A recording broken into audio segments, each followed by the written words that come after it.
Hello மக்களே! Just imagine நீங்க எப்பவும் போற ரூட்ல ட்ரெயின் எடுத்து போயிட்டுருக்கீங்க. ஆனா, நீங்க திரும்பி வரவே இல்ல. தொலைஞ்சு போயிட்டீங்க. அப்டின்னா உங்களுக்கு எப்படி இருக்கும்? இந்த மாரி ஒரு இன்சிடென்ட் வந்து நடந்திருக்கு. ஜப்பான்ல வந்து ஒரு பொண்ணு எப்பவும் போல ட்ரெயின் ஏறி போயிட்டு இருந்திருக்கு. ஆனா, அந்த ட்ரெயின் என்னன்னா நிக்காம போது, போது, போது போயிட்டே இருந்திருக்கு. இந்த பொண்ணுக்கு என்னடா இது இப்படி போகுதுன்னு சொல்லிட்டு, அந்த பொண்ணு வந்து ஜப்பான்ல ஆன்லைன் ஃபோரம்லாம் இருக்கும்ல, அதில வந்து டெக்ஸ்ட் பண்ணியிருக்கு. இந்த மாரி நான் எப்பவும் போற ரூட் எடுத்திருக்கேன். பட் இந்த ட்ரெயின் நிக்கவே இல்ல. ஏதோ கொஞ்சம் ஃபிஷ்ஷியா இருக்கு அப்டி சொல்லிட்டு. அப்போ சில பேர் கமெண்ட் பண்றாங்க. மேபி ஏதாவது கிளிட்ச்சா இருக்கும். ஸோ கொஞ்ச நேரத்தில நிக்குமா இருக்கும் பாருங்கன்னு சொல்லிட்டு. அந்த பொண்ணும் சரி ஆமா அப்படிதான் இருக்கும்னு சொல்லிட்டு வெயிட் பண்ணிட்டு இருக்கு. அப்புறம் ஒரு ஸ்டேஷன்ல நிக்குது. அந்த ஸ்டேஷன் பேர் என்னன்னா, கிசாராகி ஸ்டேஷன்னு போட்டிருக்கு. என்னடா இது டெய்லி போறோம் இப்படி ஒரு ஸ்டேஷனான்னு சொல்லிட்டு அந்த பொண்ணு கூகுள்ல தேடி பார்த்துருக்கு. இப்படி ஒரு ஸ்டேஷனே கிடையவே கிடையாது அவங்க ஊர்லன்னு சொல்லிட்டு வருது. அந்த பொண்ணு அதையும் வந்து அந்த ஆன்லைன் ஃபோரம்ல அப்டேட் பண்ணிட்டு இறங்கி போகுது. இறங்கி போனா அங்க ஒரு டனல் இருந்திருக்கு. சரி இந்த வழியா போய் பார்க்கலான்னு அந்த டனலுக்குள்ள போயிருக்கு. அப்போ வந்து ஒரு ஒத்த காலோட ஒரு மனுஷன் வந்து சொல்லியிருக்கான். இந்த ரூட்ல நீ வராத, இந்த தண்டவாளத்து மேல நடக்காத போ, ரொம்ப ரிஸ்க் அப்படி சொல்லிட்டு வார்ன் பண்ணியிருக்கான்.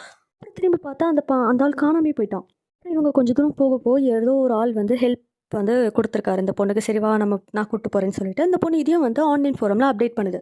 ஆனா, கொஞ்ச நேரம் கழிச்சு வந்து அந்த பொண்ணு திரும்பி அப்டேட் பண்ணிருக்கு. இந்த மாரி நான் மவுண்டன் கிட்ட போயிட்டுருக்கேன். ஆனா, ஏதோ சரியில்ல. ரொம்ப வியர்டா இருக்கு. என் பேட்டரி வேற டை ஆக போகுது. என்ன பண்றதுன்ற மாரி ஒரு அப்டேட் குடுத்துருக்கு. அதுக்கப்புறம் அந்த பொண்ணுகிட்ட இருந்து எந்த போஸ்ட், எந்த ஒரு அப்டேட்டுமே வரல. அந்த பொண்ணு மொத்தமாவே காணாம போயிடுச்சு. ஸோ, ஜப்பான்ல இருக்க மக்கள் எல்லாருமே இத பத்தி இன்னைக்கு வரைக்கும் நெறைய பேர் தேடி இருக்காங்க. பட் அது என்ன விஷயம்? நிஜமா? பொய்யா? அப்படி ஒரு பொண்ணு இருந்தது. அப்புறம் அந்த ஸ்டேஷன் கூட நெறைய பேர் இப்போ வரைக்கும் தேடிட்டு இருக்காங்க. அது மாரி எதுவுமே அவங்களால ஃபைண்ட் பண்ண முடியல. அதோட மொத்தமா அந்த விஷயம், அந்த பொண்ணு எல்லாமே வேனிஷ் ஆயிட்டாங்க. நெறைய பேர் சொல்றாங்க, இது வந்து ஒரு பேரலல் யூனிவர்ஸ் வேற டைமென்ஷனா இருக்கும். அந்த பொண்ணு அதுக்கு நடுவுல போய் மாட்டிக்கிச்சு அப்படின்னு சொல்லி சில பேர் வந்து கிளைம் பண்றாங்க. இன்னும் சில பேர் என்ன சொல்றாங்க, அது ஏதோ கோஸ்ட் ட்ரெயினா இருக்கும். அதில போய் அந்த பொண்ணு ஏறிடுச்சு. அப்படி சில பேர் கிளைம் பண்றாங்க. எதுவா இருந்தாலும் ரொம்ப பயமா இருந்துச்சுல்ல? நீங்க இந்த மாரி ஒரு ட்ரெயின்ல மாட்டுனா என்ன பண்ணுவீங்க? கமெண்ட்ல சொல்லுங்க. அதோட உங்களுக்கு இந்த மாரி விஷயம்லாம் புடிச்சிருந்தா லைக் பண்ணி, ஷேர் பண்ணி என் சேனலையும் சப்ஸ்கிரைப் பண்ணி